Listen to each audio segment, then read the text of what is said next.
رسول اللہ صلی اللہ علیہ وسلم نے فرمایا اللہ نے ہمیں جو 2 دن دیے وہ ان دنوں سے دوسروں کی عیدوں سے بہتر ہیں. بھائی کیسے بہتر ہیں؟ آپ مسلمانوں کی عیدوں میں اور غیر مسلموں کی عیدوں میں فرق دیکھیں تو آپ کو بالکل واضح نظر آئے گا. غیر مسلم جب عید مناتے ہیں تو اس کی کوئی لاجک نہیں ہوتی. ویسے ہی انہوں نے کوئی دن فرض کر لیا ہوتا ہے کہ اس دن ہم نے خوش ہونا ہے. سمجھ میں آ رہی ہے بات؟ بھائی اس دن ہم نے کیا ہونا ہے؟ خوش ہونا. بھائی وہ ہندوؤں میں ہولی ہوتی ہے نا، آج ہولی منائیں گے، بس چلو وہ خوش ہو جائیں گے. جب ہم خوش ہوتے ہیں نا تو اس کے دو وجہ ہوتے ہیں، یعنی 2 طریقوں سے انسان خوش ہوتا ہے. ایک تو یہ کہ خوشی کی کوئی وجہ ہو. اگر کوئی وجہ ہوتی ہے تو خوشی منائے بغیر بھی انسان خوش ہوتا ہے. اگر کوئی وجہ ہو، وجہ نہ ہو تو پھر کسی کے مشورے پہ خوش ہونا تھوڑا مشکل کام ہے. بھائی پھر لوگ آپ سے کہتے ہیں نا خوش ہو جاؤ، تو آپ کہیں کیوں خوش ہوں؟ ویسے ہی خوش ہو جاؤ. تو آپ خوش ہوں گے لیکن آپ کو خوش ہونے میں تھوڑا ٹائم لگے گا، اور پھر بھی اس طرح سے خوش ہو نہیں پائیں گے. وہ خوشی مصنوعی ہوگی، بناوٹی ہوگی. جیسے ایک ہنسی فنکاروں کی ہوتی ہے اور ایک واقعی کسی کو ہنسی آئے، دونوں میں فرق ہوتا ہے نا. ارے کسی نے لطیفہ سنایا فی البدیہی، آپ ایک دم کھلکھلا کے ہنس پڑے، روکنے کے باوجود آپ ہنسی کو روک نہیں پا رہے. تو یہ ہنسی منائی نہیں جا رہی بلکہ باقاعدہ اندر سے ہنسا جا رہا ہے، اور اس کو روکنا مشکل ہے. اور ایک ہنسی وہ ہوتی ہے جو منائی جاتی ہے. جیسے فنکار لوگوں کو ڈرامے میں اسکرپٹ لکھ کے دی جاتی ہے کہ اس موقع پہ آپ نے کیا کرنا ہے؟ ہنسنا ہے. تو وہ تکلف کر کے ہنسے گا، جو جتنا بڑا ایکٹر ہوگا وہ اسی حساب سے ہنسے گا. ایک رونا ہوتا ہے کہ آپ کو غم کی بات سنائی گئی، آپ رو پڑے. اور ایک رونا ہوتا ہے کہ آپ کسی کے مشورے پر فنکاری کر کے باقاعدہ رو رہے ہو. بہت سے لوگ مثال سب کو بتائیے کہ وہ باقاعدہ آرڈر پہ روتے ہیں. تو یاد رکھو جیسے ایک رونا اس کی کوئی ریزن ہوتی ہے، رو پڑتا ہے، اور ایک بناوٹی رونا ہے. دونوں میں زمین آسمان کا فرق ہے. ایک خوشی حقیقی خوشی، ایک بناوٹی، دونوں میں زمین آسمان کا فرق ہے. ایسے ہی ایک عید وہ ہوتی ہے جس کی کوئی ریزن ہو، اور ایک ہوتی ہے جس کو لوگوں نے بیٹھ کے خود بخود فرض کر لیا ہو. دونوں تہواروں میں زمین آسمان کا فرق ہوتا ہے. غیر مسلموں کی عیدیں گڑی ہوئی ہیں، بنائی ہوئی ہیں. مسلمانوں کی عیدوں میں کوئی ریزن ہے جس کی وجہ سے مسلمان اس دن خوشی مناتے ہیں. ہمیں نبی نے 2 عیدیں دی، ایک عید الفطر اور ایک عید الاضحیٰ. یہ اللہ نے دی ہیں. اصل میں نبی تو محض نمائندے ہیں، اللہ کے پیغام پہنچانے والے ہیں. عید الفطر میں کس بات کی خوشی ہے؟ ابھی جو مسلمان قربانی کر رہے ہیں، بتاؤ کروڑوں اربوں روپے اڑا رہے ہیں کہ نہیں اڑا رہے؟ کس پہ اڑا رہے ہیں؟ اپنی ذات پہ. اپنے لیے اگر گوشت کھانے کے لیے قربانی کرے انسان تو اتنا مہنگا جانور مارکیٹ سے لینے کی ضرورت نہیں ہے. صرف گوشت اپنے چٹخارے کے لیے کوئی کر رہا ہو نا قربانی، تو اتنا مہنگا جانور نہیں خریدے گا وہ. یہ سستا قصائی سے آپ کو کئی گنا زیادہ سستا مل جائے گا. یہ تو غریبوں کا پیٹ بھرا جاتا ہے، اس سے اللہ کو خوش کیا جاتا ہے. اتنا تو دنیا میں کوئی غیر مسلم اپنے تہوار پہ پیسہ خرچ نہیں کرتے. اور دیکھو ان کے ہاں جو پیسہ خرچ ہوتا ہے نا تہواروں پہ، وہ عیاشیوں پہ ہوتا ہے، شراب کباب پہ، لڑکیوں پہ، زنا پہ. اسلام میں جو 2 عیدیں اللہ نے دی ہیں ان میں عیاشیوں پہ پیسہ خرچ نہیں ہوتا. عید الفطر میں فطرانے نکلتے ہیں غریبوں کے لیے، خوش ہو کے بھی غریبوں کو کھلا رہے ہیں، ٹینشن میں بھی غریبوں کو کھلا رہے ہیں. بھائی کوئی پریشانی آ گئی تو کہتے ہیں نا صدقہ کرو صدقہ، بلائیں ٹلیں گے. غیر مسلموں کی جو عیدیں ہیں ان میں وہ خوش ہوتے ہیں، حالانکہ خوش ہونے کی کوئی معقول وجہ موجود نہیں ہوتی. ویسے ہی سیلیبریٹ کر رہے ہوتے ہیں، آج 25 دسمبر ہے تو خوش ہو. کیوں ہو؟ بھائی کوئی وجہ نہیں سمجھ میں آئی آج تک. وہ کہتے ہیں حضرت عیسیٰ پیدا ہوئے تھے تو ہو گئے تھے نا, اب تو چلے گئے نا دنیا سے, اب دوبارہ اگر پیدا ہونے کا چانس ہو یا ہو رہے ہو تو چلو بات بھی ہے, وہ تو تھے, وہ دن تو گزر گیا, وہ 25 دسمبر کا. جبکہ مسلمان جو خوشی مناتا ہے سچی مچی کی ہوتی ہے, اور اس میں دونوں وجہ, روحانی بھی اور جسمانی بھی. عید الفطر کس بات کی خوشی ہے؟ ایک مہینہ رمضان کے روزے رکھنے کی اللہ نے توفیق عطا فرما دی. یہ معمولی عبادت نہیں ہے. عام دنوں میں ایک روزہ رکھ کے آدمی چکرا جاتا ہے. کئی دفعہ ارادہ ہوتا ہے نا, صبح روزہ رکھیں گے, صبح سحری میں آنکھ کھلی, چھوڑو یار کوئی فرض تھوڑی ہے, اگلے پیر کو رکھ لیں گے, ہوتا ہے نا, اگلی جمعرات کو رکھ لیں گے, اور رکھ لیتا ہے تو ایسے لگتا ہے جیسے امام مہدی کا چھوٹا بھائی. لوگ بھی کہتے ہیں روزہ ہے, ماشاءاللہ یار روزہ ہے.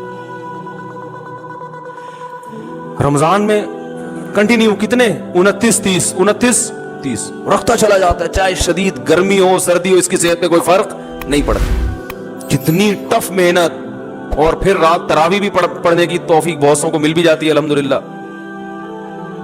سارا دن کے تھکے ہارے پھر تراویحاں چل رہی ہیں, پھر آخری عشرے میں کتنے لوگ مسجدوں میں آ کے بیٹھ جاتے ہیں, پھر لیلۃ القدر کی تلاش میں عبادت. کیسا ہی گناہگار سے گناہگار مسلمانوں, کچھ نہ کچھ تو چینجنگ رمضان میں آ ہی جاتی ہے. عام مہینوں کی نسبت رمضان نسبتاً اچھا گزر جاتا ہے. تو جب رمضان ختم ہوتا ہے, چاند نظر آتا ہے, ایک عجیب روحانی خوشی محسوس ہوتی ہے. لِتُكَبِّرُ اللَّهَ عَلَى مَا هَدَاكُمْ, اللہ فرماتے ہیں تم اللہ کی کبریائی بیان کرو اس کی وجہ سے جو اس نے تمہیں نیک اعمال کی توفیق عطا فرمائی. خوشی ہوتی ہے اللہ تمیز سے رمضان گزر گیا, روزے رکھنے کی توفیق تو نے ہمیں دے دی, عبادت کی توفیق تو نے. یہ روحانی خوشی عید کے دن ہوتی ہے.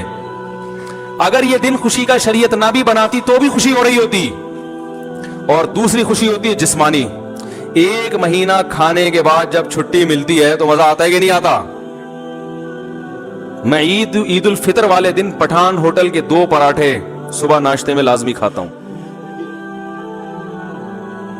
کھانے نہیں چاہیے یہ ہوٹل کے پراٹھے میں بہت میدے کے بنے ہوئے ہوتے ہیں اور گھی بھی ہوتا ہے, یہ صحت کو خراب ہی کرتے ہیں, لیکن مزہ اسی میں ہے صبح ناشتے میں. کیا خیال ہے؟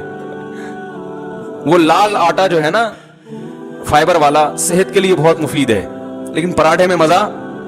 تو ہم کہتے ہیں آج عید کا دن ہے, طبیعت سے کیا کرو, پھوڑ دو.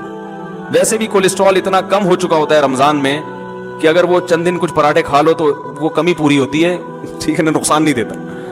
ہمارے نبی عید الفطر میں صبح اٹھ کے کچھ تناول کرتے تھے, پھر عید کی نماز پڑھنے آتے تھے. حالانکہ ہمارے نبی کھانے پینے پہ حریص نہیں تھے, پھر بھی صبح اٹھ کے کھاتے تھے, یہ بتانے کے لیے کہ آج ہمارا روزہ نہیں ہے, آج ہم کھائیں گے. تو روحانی خوشی بھی ہے اور جسمانی بھی. ایک مہینہ کسی غیر مسلم کو بولو بھوکا رہ کے دکھاؤ, پھر تمہیں جب چھٹی ملے گی نا دیکھو کیسا مزہ آتا ہے. اور کئی دنوں تک یہ احساس رہتا ہے, کوئی چیز کھانے کی سامنے آتی ہے, ایک احساس ہوتا ہے روزہ ہے, پھر پتہ چل نہیں روزہ نہیں ہے, کھا لو. تو خوشی ہوتی ہے روحانی بھی اور جسمانی بھی. عید الاضحیٰ میں بھی ایسا ہی ہے. ایک روحانی خوشی عید الاضحیٰ کی, وہ خوشی یہ ہے کہ اللہ کے انتہائی محبوب خلیل اللہ جو ہر قربانی میں ہر آزمائش میں پورے اترے, اپنے معصوم بیٹے کو ذبح ہونے کے لیے لٹا دیا. اللہ کو یہ عمل اتنا پسند آیا